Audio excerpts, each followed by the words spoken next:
So go to a review of the Astrolux A02. So it's not a particularly new flashlight. These have been out for quite a while. I grabbed this one, I think it was back in November now, probably on the Black Friday sale. But I've been using it for a bit, and I thought I'd sort of give some feedback on my thoughts on this little light. So it's a AAA light. So we can just compare it. I've got a Maglite Solitaire here for comparison. So you can just see it's a little bit bigger than the Maglite, but we've got a few differences on here. Most notably, rather than being a twisty light, we've got a switch. It's a clicky light, and we've also got a tear optic in there, rather than sort of a reflector that you get on most lights. So this light will run on a AAA, be it an alkaline or a nickel metal hydride, something like an end loop, but it also run on lithium ion, which is what I'm running it on tonight. Kind of rare. Not many of these will support lithium ion as well. Lithium ion gives you much higher output. I think this is officially rated at 378 lumens. I don't know if it actually makes that or not, and depending on what tint you go for, it's probably less, but it is quite impressive in terms of the output. It's not a perfect light. There's a few things I really like about it, and a few things that I'm less keen on. So I think we'll go through them at the moment. Firstly, it's got quite a good pocket clip, which is a two-way clip, so you can sort of clip it to a peak of a cap if you want, or clip it to a shirt pocket, or sort of EDC it in a jeans pocket. For me though, I would really like a recess on this tail cap here, so that you could move the clip up and make it a deep carry clip. It's kind of a shame they don't offer both.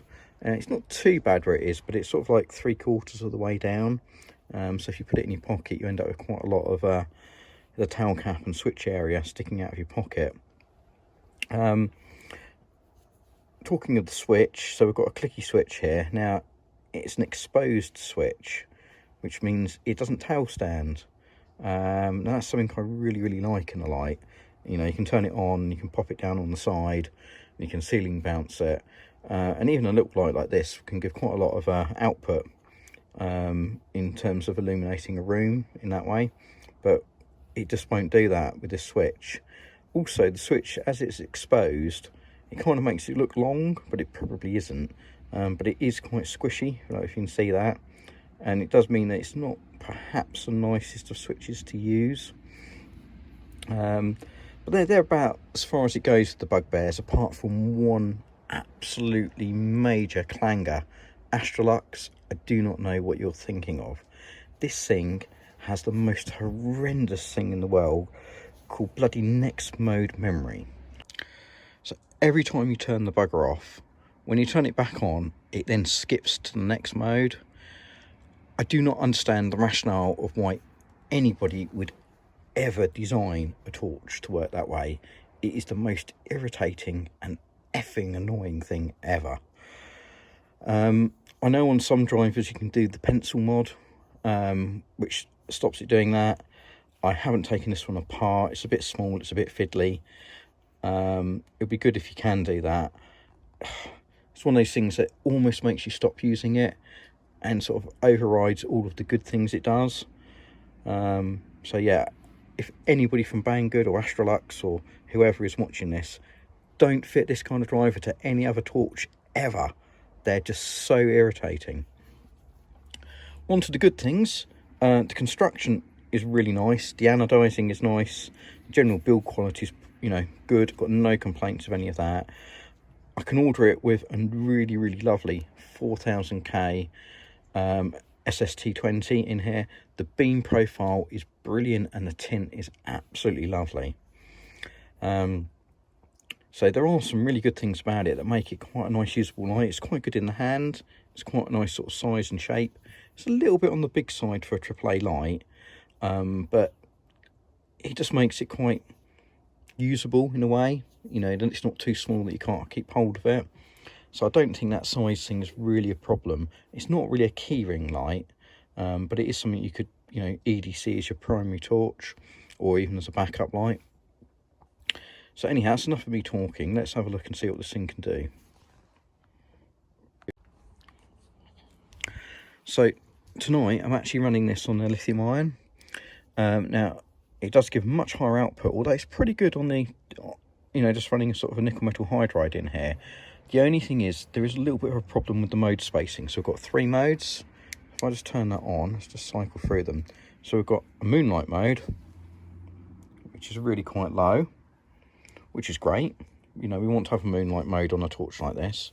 Then we've got medium, which is like really bright, and then we've got high, which is quite close to the medium output. I don't really know why you need 2 modes that are perhaps not so dissimilar. It's really quite odd. You know, and it means you've got 2 really bright outputs and 1 really low and nothing in between. So I think the mode spacing on lithium ion is poor. The mode spacing when you're running you know, a nickel metal hydride is much better, but obviously you lose that high output from it. What I do like though is this tier lens. Is you can see, you know, I haven't got a map or a book at hand, but we do have a new wheel and tyre here. Is you can light stuff up really well to sort of see and read by. You know, you could easily use this for map reading or for a book, nice and close up. But let's get this thing outside, and you know, this is still the medium mode. Look at that, that's doing a pretty good job. You know, you could easily use this to go walking with. Let's just pump it up to the highest mode. You know, this thing is actually quite bright. We've got some pretty good beam distance on here for such a little light. Look at that, we can get right across the yard there. We can light up into the barn, light the roof up. You know, that's really nice, and the beam profile's nice. You've got a nice big hot spot, bit of spill beam, not loads with the tier optic, but you know, it's quite good bright spill. You know, I really like this beam profile. I like the tint. 4000K SST-20 is absolutely lovely. You know, it makes the colours pop. Nothing looks yellow. We've got greys and greens. You know, it's really good.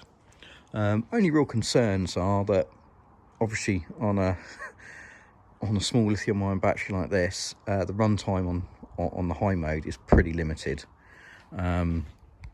So you know, it does this quite a wow mode. You know, I think really you're just going to use the low, the moonlights, and the medium mode to give yourself some sort of decent runtime. In a way, I'd quite like it if Astrolux actually did this in an AA light, but did it with the same optic. Don't put a bigger optic in there, and don't try and increase the output.